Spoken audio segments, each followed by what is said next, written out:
Para Amélia, ser rejeitada para o emprego dos seus sonhos não foi o suficiente. Aconteceu 7 vezes.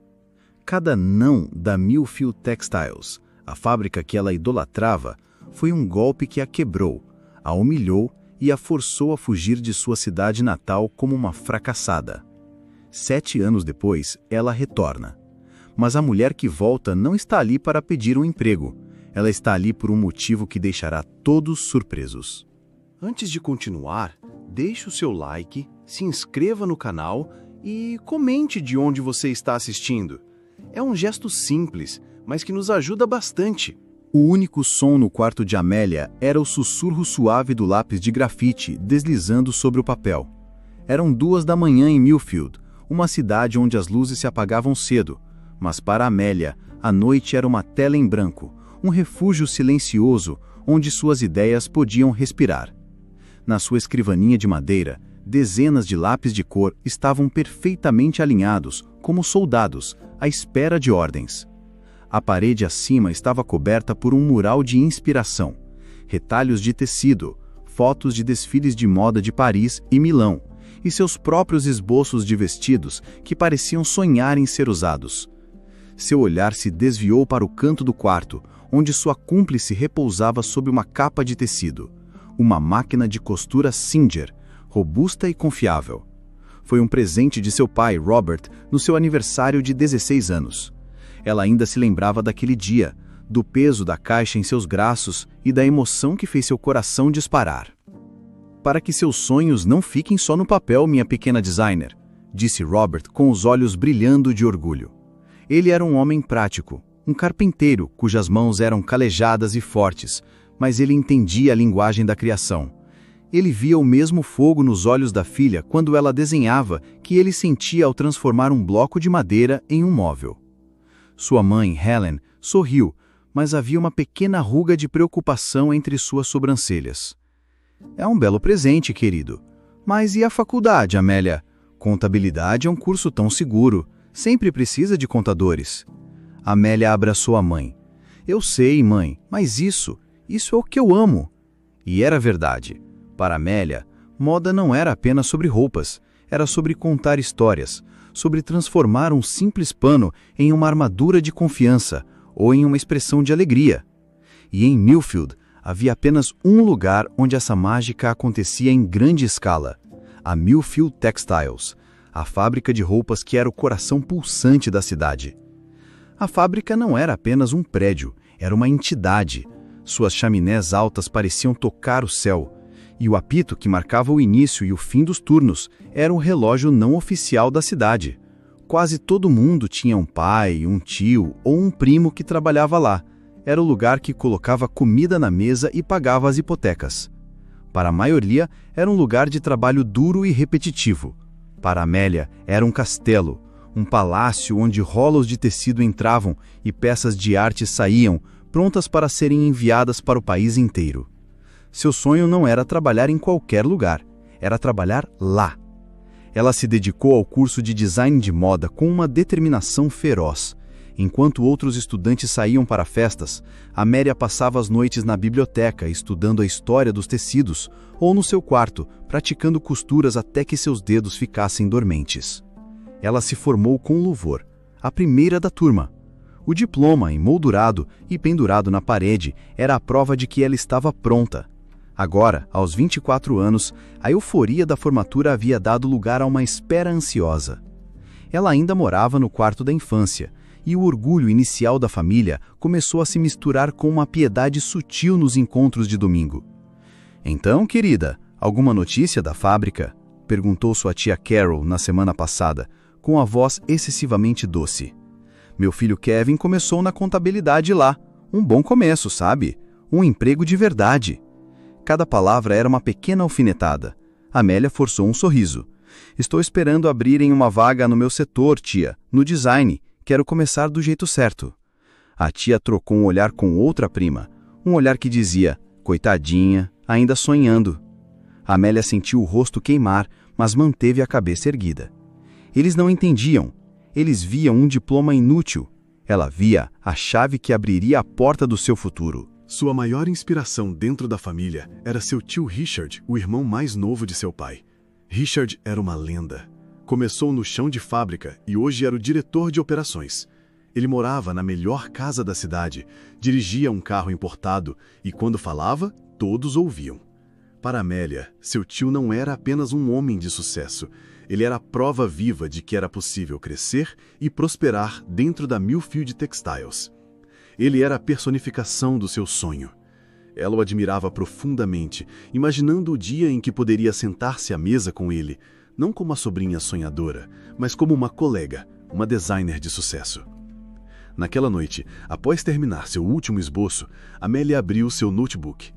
Como fazia todas as noites, ela navegou até o portal de carreiras da Millfield Textiles. A página era sempre a mesma. Vagas para operadores de máquina, pessoal de logística, manutenção, mas hoje algo estava diferente. Seu coração deu um salto, batendo tão forte que ela podia ouvi-lo nos ouvidos. Lá estava, em negrito, vaga designer assistente. As palavras brilhavam na tela. Parecia um convite pessoal, um sinal do universo. Era real, estava acontecendo. Uma onda de adrenalina percorreu seu corpo. Ela não era mais a garota que sonhava, ela era a candidata.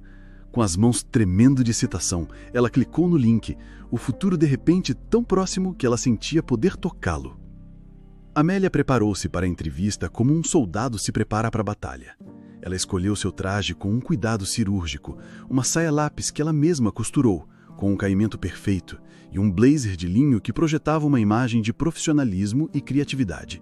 Seu portfólio encadernado em couro era sua arma secreta. Cada página uma prova do seu talento e da sua paixão.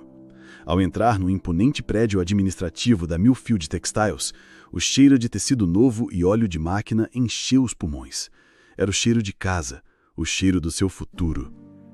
O gerente de RH, um homem de meia-idade chamado Sr. Harris, tinha um sorriso polido e olhos que não revelavam nada. Ele folheou o portfólio de Amélia, fazendo um som de aprovação de vez em quando. "Trabalho impressionante, senhorita Evans", disse ele, sua voz neutra. "O que a faz querer trabalhar especificamente aqui, na Millfield Textiles?" "Sr. Harris", começou Amélia, sua voz firme, apesar do coração que martelava em seu peito. "Eu não quero apenas um emprego. Eu quero construir uma carreira. Eu cresci vendo esta fábrica como um lugar onde a criatividade ganha vida. Eu não só entendo a estética da Millfield, eu sinto que ela faz parte de mim. Eu sei que posso contribuir para o seu sucesso." Ela saiu da entrevista sentindo-se nas nuvens. Tinha sido perfeito. Ela tinha mostrado sua paixão, seu profissionalismo, seu talento. A vaga era dela. Ela podia sentir. 2 dias depois, o e-mail chegou. O assunto era neutro. Sua candidatura na Millfield Textiles. Suas mãos tremiam enquanto ela clicava para abrir. Seus olhos passaram rapidamente pelas palavras formais, até encontrarem a frase que quebrou seu coração em 1000 pedaços. "Embora suas qualificações sejam impressionantes, neste momento decidimos seguir com outro candidato que se alinha mais de perto com as nossas necessidades imediatas." O ar saiu dos pulmões. Ela releu a frase, depois o e-mail inteiro, em esperança de ter entendido mal. Mas não havia erro. Era um não. Um não educado, corporativo, mas ainda assim um não. Quando sua mãe a encontrou, Amélia ainda estava sentada em frente ao computador, o rosto pálido. "Oh, querida", disse Helen, envolvendo-a num abraço caloroso. "Não se preocupe, você é brilhante. Haverá outras oportunidades." Seu pai foi mais direto. "É só o primeiro round, campeão. Ninguém acerta o alvo na primeira tentativa. Você levanta a cabeça e se prepara para a próxima." Naquela noite, ela chorou. Mas a determinação de seu pai acendeu uma nova chama dentro dela. Eles cometeram um erro. Ela só precisava tentar de novo. 3 meses depois, uma nova vaga de designer assistente surgiu. Amélia atualizou seu portfólio e se candidatou novamente. Desta vez, a entrevista foi mais curta. O Sr. Harris parecia vagamente familiarizado com ela. A rejeição veio no dia seguinte. O texto do e-mail era idêntico. O tempo começou a passar em um borrão de estações. O outono trouxe a terceira tentativa.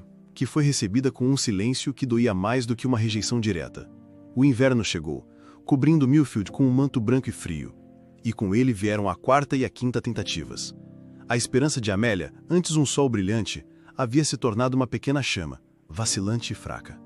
As reuniões de família tornaram-se um campo minado de olhares de pena e conselhos não solicitados. "Talvez você devesse tentar algo diferente, querida", sugeriu sua tia Carol. "Há uma loja de departamentos na cidade vizinha." "Eu quero trabalhar na Millfield", Amélia respondia, sua voz mais fraca cada vez. Seu santuário, o quarto cheio de esboços, começou a parecer uma prisão. Os lápis de cor pareciam zombar dela. O zumbido da máquina de costura parecia um eco distante de um sonho que estava morrendo. 1 ano e meio se passou desde a sua formatura. Ela estava prestes a fazer 26 anos. A 7ª vaga foi anunciada. Desta vez, não havia quase nenhuma esperança, apenas o fantasma de um hábito. Ela se sentia como uma viciada, voltando para mais uma dose de decepção. Ela foi para a entrevista sentindo-se esgotada. Uma versão pálida da garota confiante que entrara naquele prédio pela primeira vez. Ela respondeu às perguntas mecanicamente, seu coração pesado como chumbo. Quando o 7º e-mail de rejeição chegou, não houve surpresa. Apenas um vazio profundo e avassalador. Era o prego final no caixão do seu sonho. A certeza era, de alguma forma, pior do que a incerteza. A pequena chama de esperança finalmente se apagou, deixando apenas uma escuridão fria. Naquela noite, a represa se rompeu. Não foi um choro silencioso em seu travesseiro. Foi um colapso total. Soluços profundos e guturais sacudiram seu corpo, arrancados de um lugar de dor que ela não sabia que existia. Ela tropeçou em seu quarto, o lugar que antes representava toda a sua alegria e criatividade e agora parecia um cemitério de esperanças mortas. Com um gesto brusco, ela varreu os lápis e os bolsos da mesa. Ela olhou para a máquina de costura, sua fiel cúmplice, e a viu como uma lápide. Com as mãos trêmulas, ela puxou a capa de tecido sobre ela, cobrindo-a completamente, como se estivesse enterrando sua amiga mais querida. Ela se arrastou para a cama e puxou os cobertores sobre a cabeça, encolhendo-se em posição fetal. O mundo lá fora podia continuar, mas o mundo de Amélia havia parado. O sonho estava morto, e no silêncio escuro de seu quarto, ela sentiu como se uma parte essencial de si mesma tivesse morrido junto com ele. Amélia havia se tornado uma sombra em sua própria casa. A comida tinha gosto de papelão, e os dias se misturavam em uma névoa cinzenta de apatia. Ela perdeu peso, e seus olhos, que antes brilhavam com criatividade, agora estavam opacos e vazios. Seus pais andavam na ponta dos pés ao seu redor, suas vozes sempre suaves, como se tivessem medo de que um som mais alto pudesse quebrá-la. A notícia do churrasco anual da família, na casa do tio Richard, foi recebida por Amélia como uma sentença. "Você precisa sair, querida, ver um pouco de sol", ela implorou, a voz trêmula de preocupação. "Só por algumas horas", Robert acrescentou com um tom de comando gentil que não admitia recusa. "Nós vamos como uma família." Amélia concordou com um aceno de cabeça quase imperceptível. Não porque quisesse ir, mas porque a energia para discutir havia desaparecido completamente. Ela vestiu um jeans velho e uma camisa qualquer, sem se importar com a aparência. O reflexo no espelho era de uma estranha. Ao chegar ao quintal de seu tio, o barulho a atingiu como uma onda. Risadas, música alta, o cheiro de carne na grelha. Era um mundo vibrante e cheio de vida, um universo paralelo ao seu silêncio interior. Ela se sentiu como um fantasma na festa, encontrando um assento solitário em um canto distante sob a sombra de um velho carvalho, e rezou para que ninguém a notasse. Mas a invisibilidade não lhe foi concedida. A voz estridente de sua tia Carol cortou o ar. "Atenção, pessoal! Um brinde!" ela gritou, levantando uma taça de plástico. "Ao meu filho Kevin, o novo contratado da Millfield Textiles. Orgulho da mamãe!"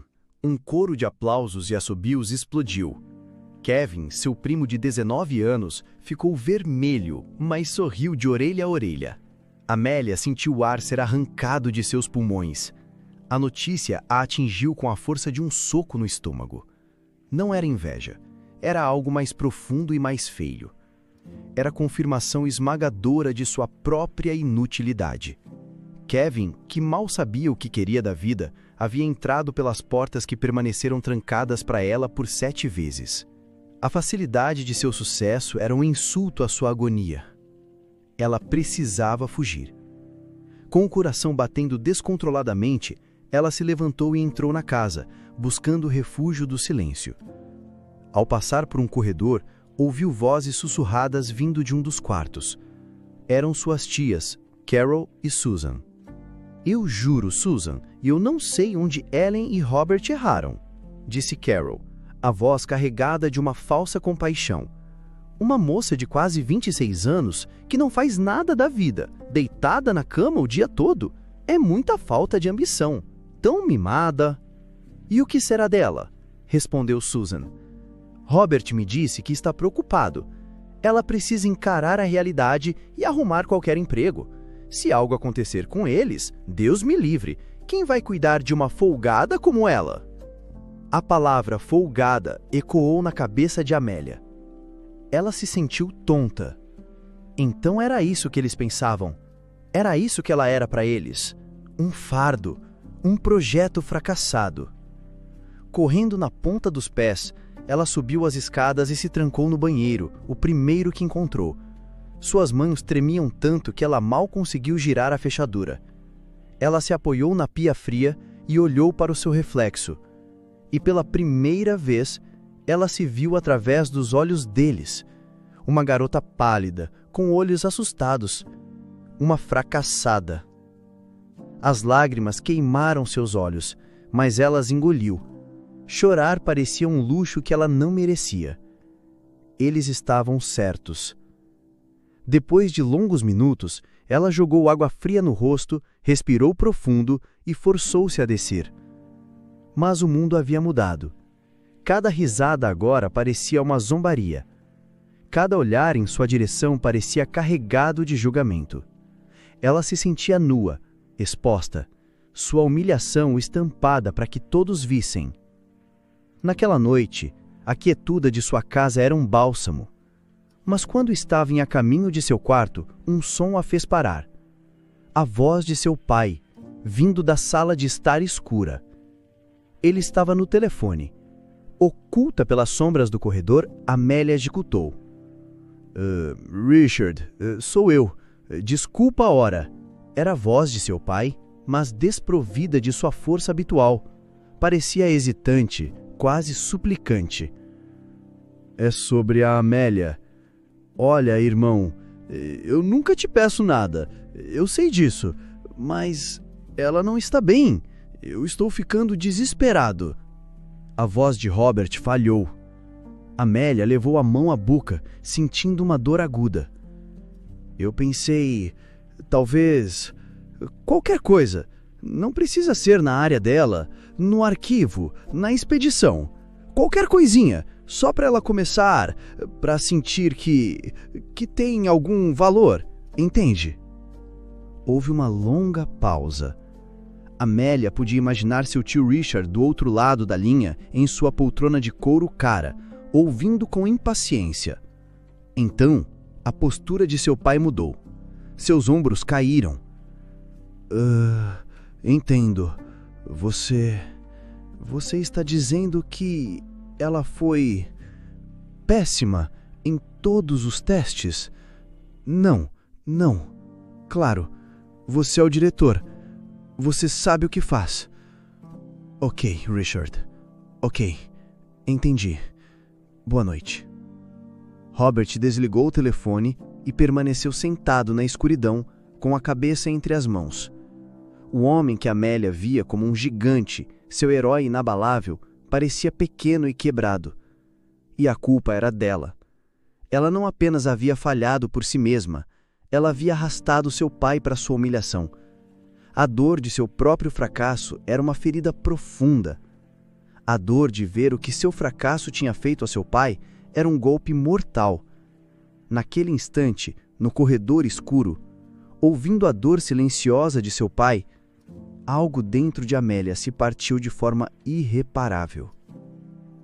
Os dias que se seguiram foram um borrão de silêncio. Amélia tornou-se um fantasma em sua própria casa. Ela se movia do quarto para a cozinha e de volta, mas seus olhos não registraram nada. A comida que sua mãe preparava com tanto carinho ficava intocada em sua mesinha de cabeceira. O quarto, que antes era um santuário de cores e texturas, agora parecia um quarto de hospital, estéril e silencioso. A parede onde seus esboços vibrantes costumavam ficar, agora estava dolorosamente em branco. Seus pais, impotentes, observavam a luz da sua filha se apagar, aterrorizados pela profundidade do poço em que ela havia caído. Robert não suportava mais. A lembrança da voz suplicante de seu pai e do desdém frio de seu irmão o assombrava. Ele havia falhado em proteger sua filha em sua própria cidade, sob o teto de sua própria família. A raiva e o medo o impulsionaram a agir. Ele vasculhou uma velha agenda de endereços, as páginas amareladas pelo tempo, e encontrou o número de Mark, um velho amigo do exército que agora administrava uma grande seguradora em Crestwood, uma cidade a mais de 500 milhas de distância. "Mark, é o Robert", disse ele ao telefone, tentando manter a voz firme. "Preciso de um favor. Minha filha, Amélia, ela é uma garota brilhante, mas precisa de uma mudança de ares. Precisa recomeçar, longe daqui." Mark, um homem cuja lealdade fora forjada no campo de batalha, não fez muitas perguntas. "Tem uma vaga no departamento de registros, Rob. É preencher formulários, arquivar apólices, atender a um telefonema ou outro. Não é glamuroso, mas o ambiente é tranquilo e o salário é honesto." Era perfeito. Não era uma carreira, era uma tábua de salvação. Naquela noite, Robert entrou no quarto de Amélia. A única luz vinha do abajur, lançando longas sombras na parede. Ele se ajoelhou ao lado da cama dela, um gesto que não fazia desde que ela era uma garotinha com medo do escuro. Ele pegou a mão fria e inerte dela. "Amélia", começou ele ao ouvido, a voz um sussurro para não quebrar o silêncio pesado. "Eu sei que não é o que você sonhou, nem de perto." Ele fez uma pausa, escolhendo as palavras com o cuidado de um homem desarmando uma bomba. "Um amigo meu, ele tem um emprego para você, em uma cidade chamada Crestwood." Ela não se moveu, mas ele sentiu um leve tremor na mão dela. Ele continuou. "É um trabalho de escritório, mas o salário é bom. Você pode alugar o seu próprio apartamento, ter sua própria vida. Seria um recomeço, longe daqui, longe de tudo isso." Amélia virou a cabeça lentamente no travesseiro e olhou para ele. Pela primeira vez em semanas, ele viu algo em seus olhos. Não era alegria nem esperança. Era uma compreensão sombria, uma aceitação cansada. Ela entendeu o que ele estava oferecendo. Não um sonho, mas uma rota de fuga. Uma chance de deixar de ser a sobrinha que não deu certo, a folgada, a garota que fez seu pai implorar. Ela deu um único e lento aceno de cabeça. "Ok." Ela sussurrou, a voz rouca e frágil. Apenas aquela palavra. Para Robert, pareceu que o peso do mundo havia sido tirado dos seus ombros. Fazer as malas foi um ritual fúnebre. Amélia movia-se com uma precisão mecânica, dobrando calças jeans e blusas neutras. Ela não abriu a caixa onde guardava seus tecidos preciosos. Não tocou nos seus cadernos de desenho, cheios de vestidos que nunca existiriam. Seu olhar passou pela forma coberta da máquina de costura, e uma dor aguda, como a de um membro fantasma, a atingiu.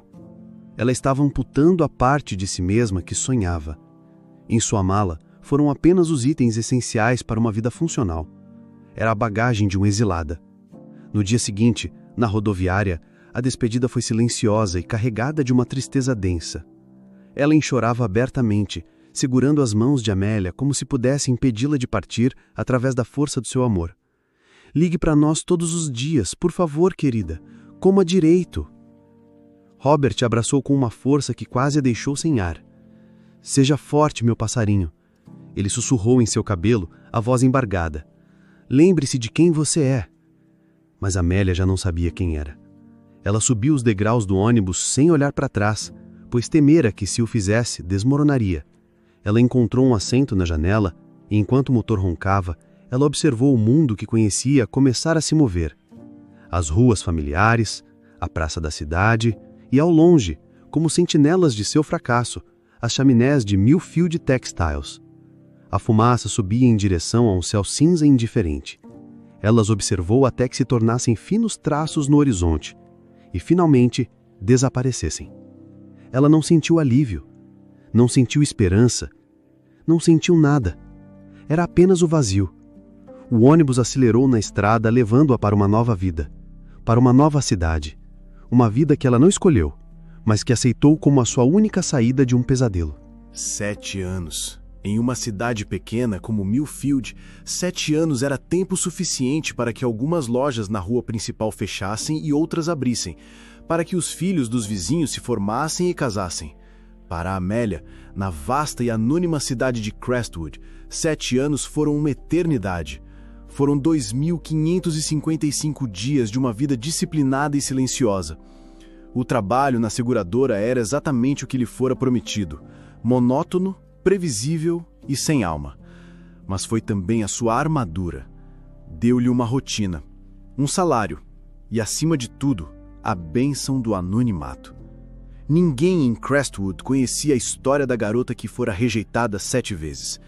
Lá, ela era apenas Amélia Evans, a funcionária quieta e eficiente do departamento de registros.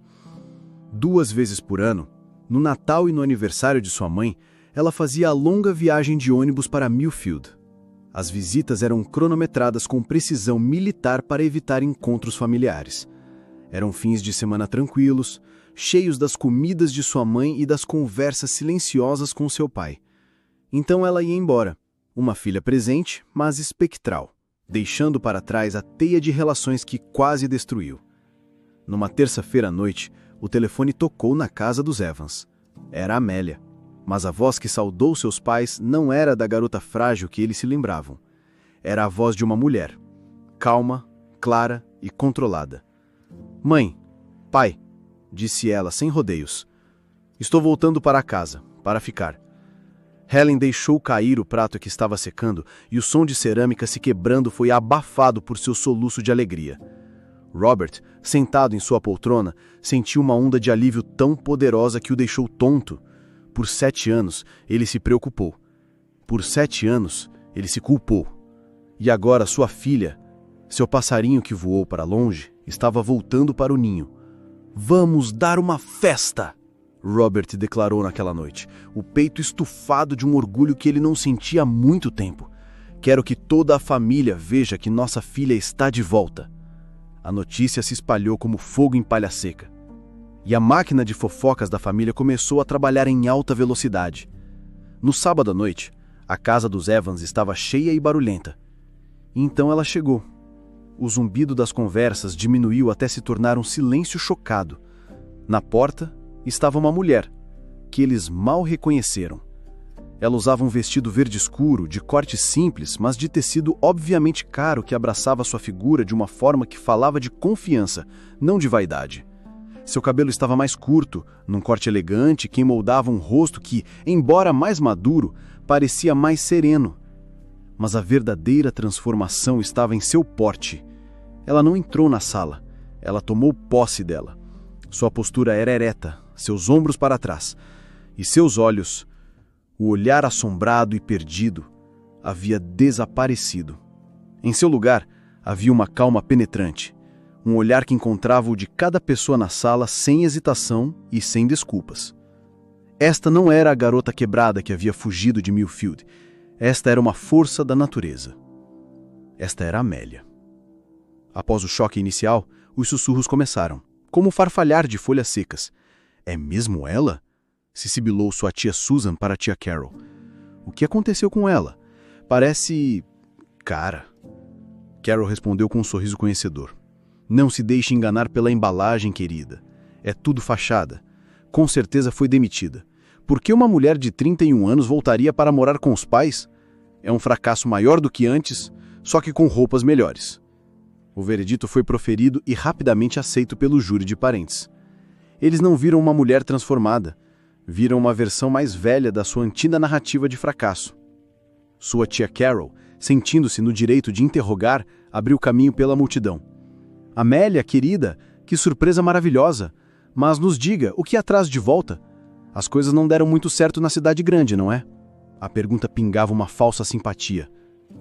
A antiga Amélia teria se encolhido, murmurado uma desculpa e fugido. A nova Amélia sorriu. "Pelo contrário, tia Carol. As coisas deram certo até demais, disse ela a voz suave, mas ressoando com uma autoridade inquestionável. Ela fez uma pausa deliberada, deixando a curiosidade deles atingir o auge. Eu voltei pelo meu sonho, mas principalmente voltei por causa dos meus pais. Foi uma resposta brilhantemente ambígua. Para eles, soou como uma confissão clara. Seu sonho havia morrido e ela estava de volta para ser sustentada. Eles trocaram olhares de autossatisfação. A história que eles sempre contaram a si mesmos sobre Amélia estava em suas mentes, confirmada. Mas Amélia, parada ali no centro da sala, sentia algo que não sentia há 7 anos. Controle. Ela os ouvia, ela os via, e pela primeira vez em sua vida, as opiniões deles eram completamente irrelevantes. Eram apenas ruído de fundo. Ela estava em casa, não como a filha pródiga buscando perdão, mas como a calmaria antes da tempestade.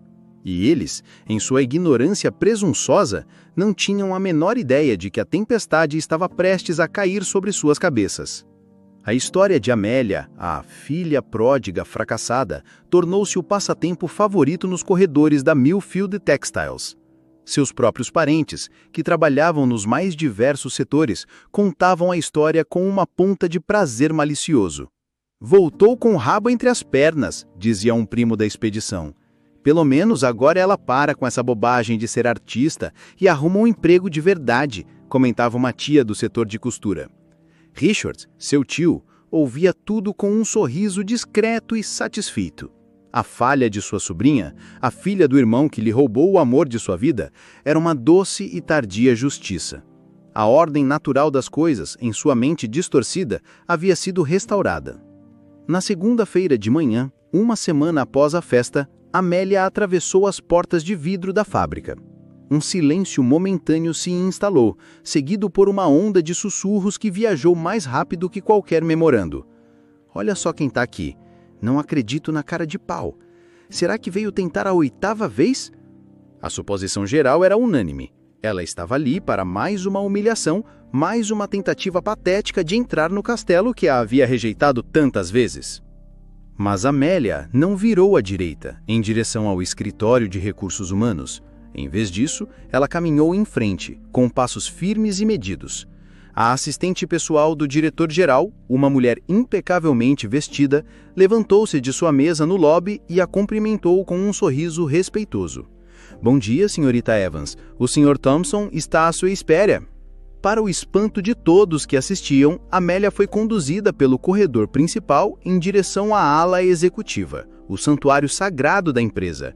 Richard estava saindo de seu escritório naquele exato momento e parou, petrificado, observando a sobrinha passar por ele, seguindo a assistente do diretor como se pertencesse àquele lugar.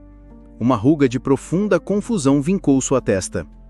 1 hora depois, um e-mail urgente convocou todos os chefes de departamento para uma reunião extraordinária.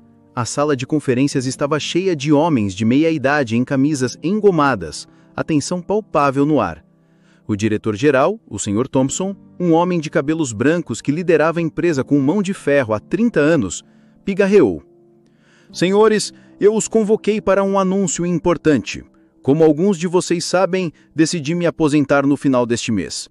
Foram 30 anos bons, mas é hora de passar o bastão. E é com enorme prazer e total confiança que lhes apresento a nova diretora-geral da Millfield Textiles. Ele gesticulou em direção à porta. Ela se abriu, e Amélia entrou. Se o silêncio pudesse ter um som, seria o de 30 corações parando de bater ao mesmo tempo. Queixos caíram, olhos se agedalaram. Richard ficou pálido, a cor sumindo de seu rosto como se um fantasma acabasse de entrar na sala. Ele olhou para a sobrinha, a garota que ele pessoalmente se certificou que fosse rotulada como péssima, sem qualificação, parada na cabeceira da mesa, exalando uma calma regial que ele nunca sonhou que ela possuísse. Mas como? Ele sibilou para o diretor de finanças sentado ao seu lado, o único que viajava com frequência para as reuniões do conselho. O homem olhou para Richard como se ele fosse um tolo. Como? Richard, você não lê os relatórios? Ela é AE, a designer-chefe da filial de Crestwood. Os designers dela sozinhos aumentaram os lucros da empresa em 30% nos últimos 4 anos. Ela reestruturou a produção, otimizou a logística. Ela é uma lenda por lá. O conselho a recrutou pessoalmente. Eles não aceitariam um não como resposta. Mais tarde, Amelia estava de pé, sozinha, em seu novo escritório. O escritório do diretor. O mesmo que ela olhava de baixo, da rua, quando era criança, imaginando que tipo de rei trabalhava ali. Ela se aproximou da enorme janela de vidro que dava para o chão da fábrica. O zumbido das máquinas, o movimento dos trabalhadores, era uma sinfonia industrial. E as memórias dos 7 anos a atingiram. Ela se lembrou do cubículo cinza na seguradora, de como sua alma parecia encolher um pouco mais a cada dia. Lembrou-se de descobrir, por acaso, que a Millfield Textiles tinha uma filial em Crestwood. A ideia surgiu como um pensamento proibido. Tentar mais uma vez, longe de todos, sem expectativas. O que ela tinha a perder? Ela se lembrou do choque de ser contratada na primeira entrevista. A validação foi tão avassaladora que ela chorou no banheiro do escritório por 10 minutos. E então, ela trabalhou. Ela derramou 7 anos de frustração, de criatividade reprimida e de uma ambição que ela pensava estar morta em cada esboço, em cada escolha de tecido, em cada decisão. Ela não tinha vida social. Ela tinha metas. Ela não tinha amigos. Ela tinha projetos. E ela subiu na hierarquia com a velocidade de um meteoro. Então vieram as ligações de sua mãe. A voz sempre um pouco mais preocupada, falando sobre a saúde de seu pai, que começava a fraquejar. O medo de perder o homem que sempre acreditou nela, mesmo quando ela não acreditava em si mesma, tornou-se maior que qualquer ambição. Quando soube da aposentadoria iminente do Sr. Thompson, ela viu sua chance. Não era apenas sobre o sonho, era sobre voltar para casa, sobre estar perto dele. Ela usou sua reputação, sua lista de sucessos e fez sua jogada. A decisão do conselho foi unânime. A lembrança se desvaneceu, trazendo-a de volta ao presente. Ela olhou para as figuras se movendo lá embaixo. Seus parentes estavam entre eles.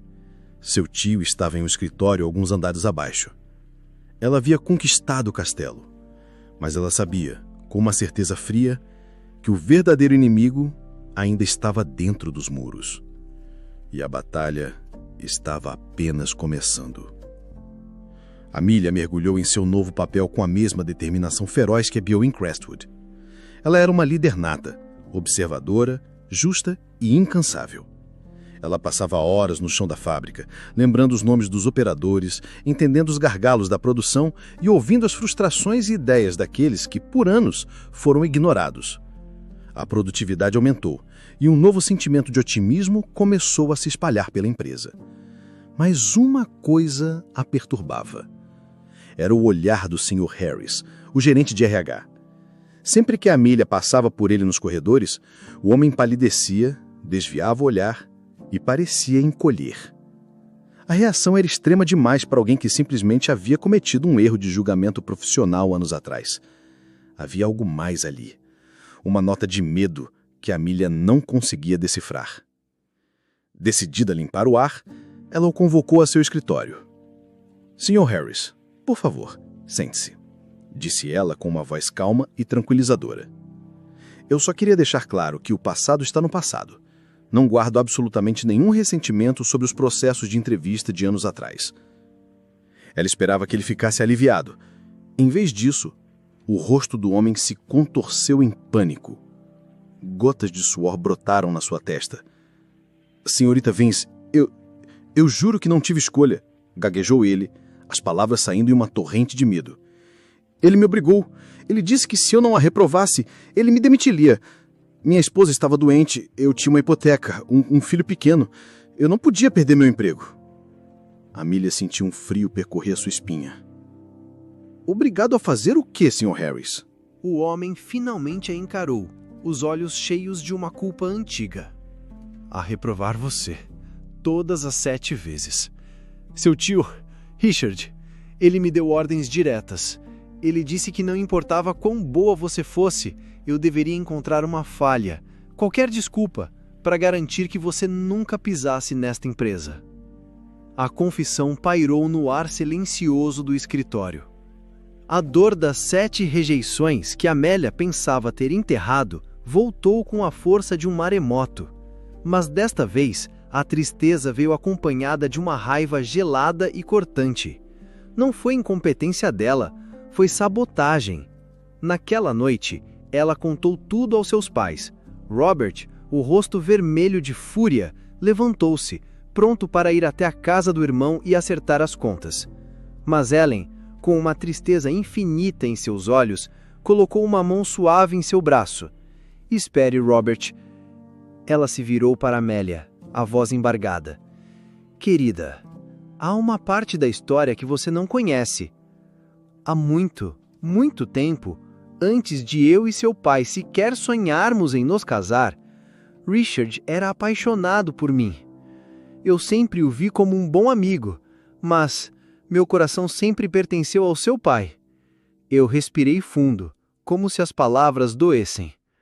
Quando eu escolhi Robert, Richard nunca me perdoou. Ele ficou amargo, ressentido. A relação deles como irmãos se quebrou naquele dia. Eu honestamente pensei que, com o tempo, ele tivesse superado. Mas agora eu vejo... Ele nunca superou. Ele alimentou esse rancor por mais de 30 anos, e ele o descontou na única coisa que ele sabia que machucaria seu pai mais do que qualquer outra coisa no mundo: você.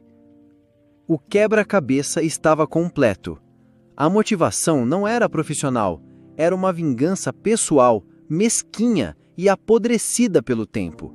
A raiva de Amélia se transformou em uma clareza de aço. Ela não agiria por vingança.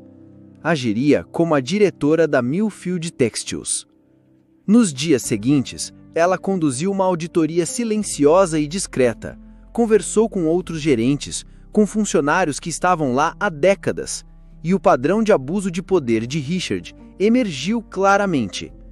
Promoções baseadas em favoritismo, contratos concedidos a amigos, punições a quem o desafiasse. Ele havia tratado a empresa como seu feudo pessoal. Finalmente, ele o convocou a seu escritório. Ele entrou com sua arrogância habitual, embora houvesse uma nota de cautela em seu olhar. Amélia, sobrinha, a que devo a honra? Sente-se, Richard, disse ela, a voz fria e nivelada como uma lâmina. Ela não mencionou o que ele fez a ela. Em vez disso, empurrou uma pasta grossa pela mesa. Esta é uma lista de decisões, contratos e promoções que você aprovou nos últimos 10 anos, que custaram a esta empresa milhões de dólares e inúmeros talentos. Suas ações foram prejudiciais para os acionistas e para os funcionários. Seu tempo aqui acabou. Você está demitido, com efeito imediato. Foi a perda súbita e total de seu poder que finalmente quebrou sua fachada. O verniz de respeitabilidade se estilhaçou, revelando o homem feio e amargo por baixo. Você! Ele cuspiu, levantando-se com violência. Sua pirralha ingrata! Você acha que pode fazer isso comigo? Seu pai roubou a única mulher que eu amei, e você acha que simplesmente pode entrar aqui e roubar o meu lugar? Esta empresa deveria ter sido minha! A enxurrada de ódio e xingamentos que seguiu foi chocante. Uma erupção de décadas de veneno acumulado. A segurança o escoltou para fora do prédio, ainda gritando suas acusações. A notícia se espalhou como um incêndio. Envergonhado e exposto, Richard e sua família venderam a casa e se mudaram da cidade em menos de um mês, desaparecendo da vida de todos. A justiça fora feita, mas para sua surpresa, Amélia não sentiu a euforia da vitória. Sentiu uma calma profunda. Ela percebeu que sua verdadeira realização não veio ao demiti-lo. Sua vitória aconteceu naqueles 7 anos de exílio, no trabalho incansável, na mulher forte e independente em que se transformou. Aquela jornada dolorosa, forçada por ela pela maldade de seu tio, foi, ironicamente, o que a forjou. De pé, olhando pela janela de seu escritório, observando a fábrica zumbindo com uma nova energia, Amélia sentiu um peso ser levantado de seus ombros. Ela não precisava perdoar Richard. Ela só precisava se livrar do peso de seu passado. E ela estava livre. Ela tinha realizado seu sonho, estava perto de seus pais e, no processo, encontrou algo muito mais duradouro do que o sucesso: a paz.